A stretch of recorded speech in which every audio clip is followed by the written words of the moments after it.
Thanks for staying up late and welcome to New Mexico Football Friday. We have a stash of highlights ready to roll, but first, let's see what's on the show.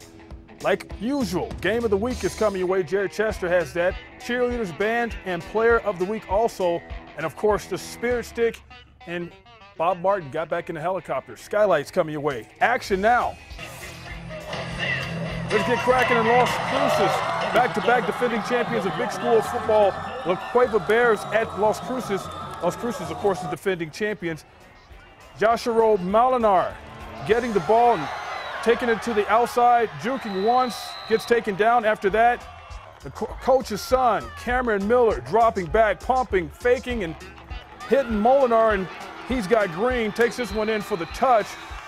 This one will be a close one as La Cueva did come to play in this ball game.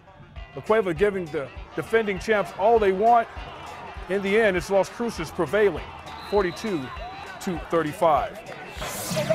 Play hard, play fast, get the strength and check really quick.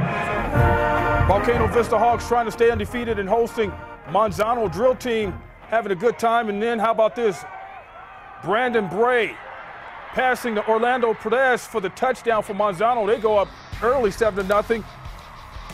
Crowd likes it. Everybody screaming. Tuba players partying. Along with the trombones, can't leave them out.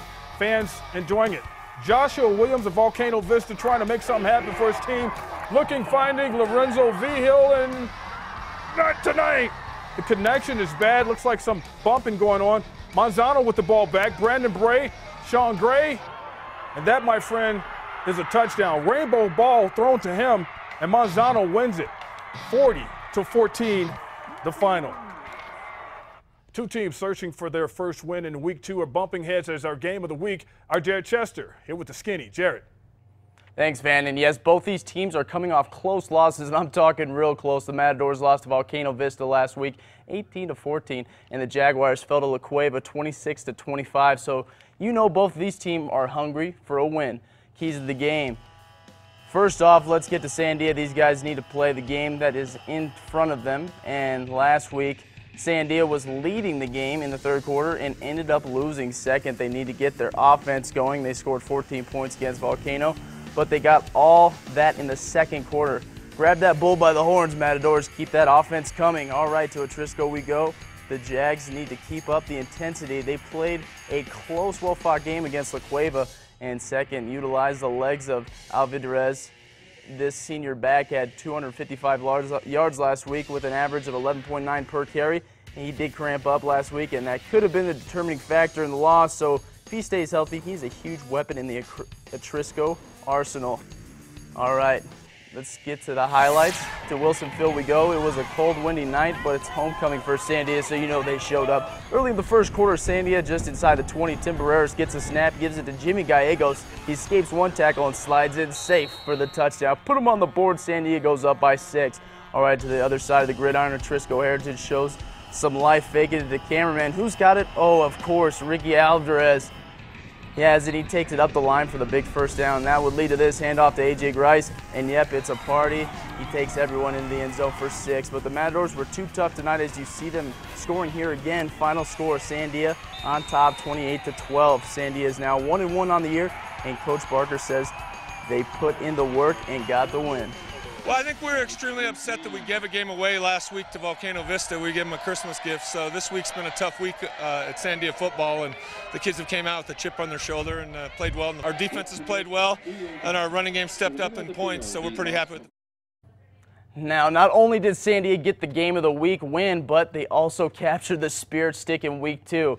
And they take this stick this week with huge numbers. Check that out, over 120,000 votes. Jeez, those numbers could compete with American Idol. I love it. Let's see the Spirit Stick cheers in action.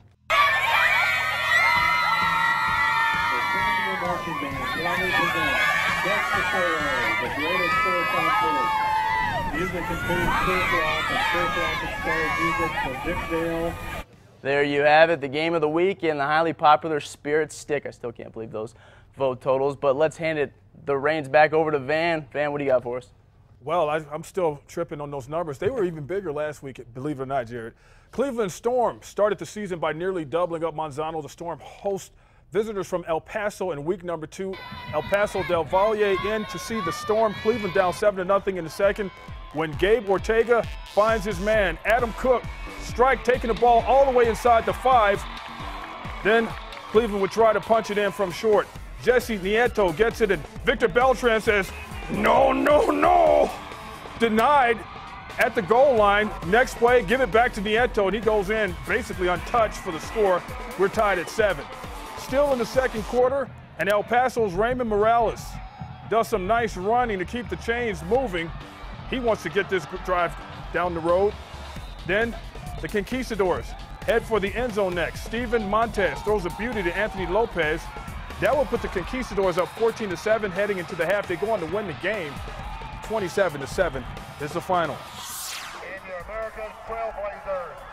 Like Cleveland, Rio Rancho going up against El Paso. This time El Paso Americas.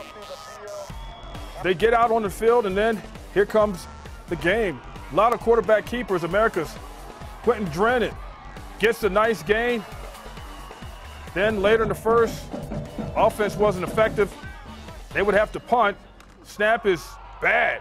Rio Rancho getting possession on the 3-yard line. The coaches love to see that. Special teams working out well on one side, doing bad on the other.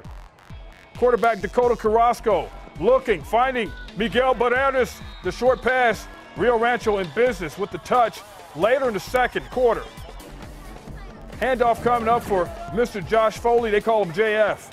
Nice gain. That would lead to a field goal. And right now in the fourth, this game had a late start, an 8 p.m. start. Rio Rancho handling their business in the fourth, 48-14.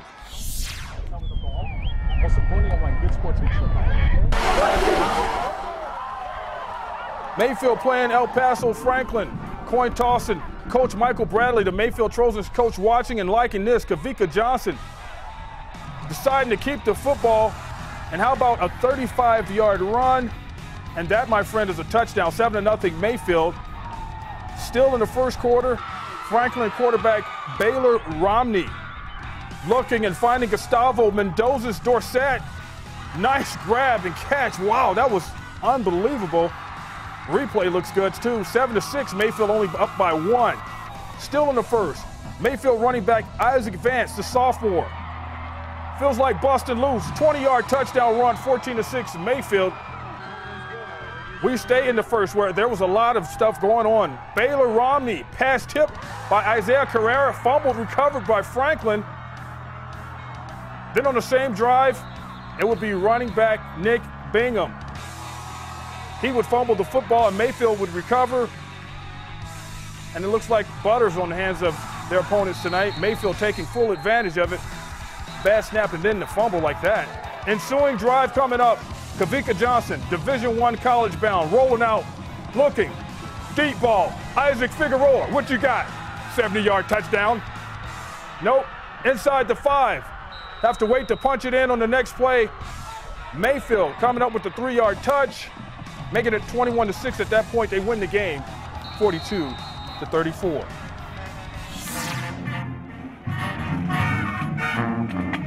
The 1-0 El Dorado Eagles playing winless Valley at Milne. El Dorado up 21-7. Zach Gentry after more.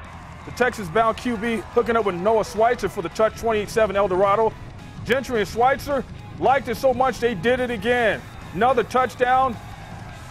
Players happy about what they're seeing, especially if they're wearing Golden Eagle colors. Valley said, let's go. Cheerleader said, let's go. Valley's Jordan Velasquez says, I'm going to listen to that. Trying to make something happen through the air, but he's intercepted. Dominic Sandoval with the grab. Next play, Eagles give it right back. Gentry intercepted by C.J. Montoya. Valley needed much more help than that. El Dorado wins it 41-7. One score to pass your way. We're still waiting on Siebel and Clovis. That result, Deming and Carlsbad. Carlsbad falls to Deming by 1, 20-19.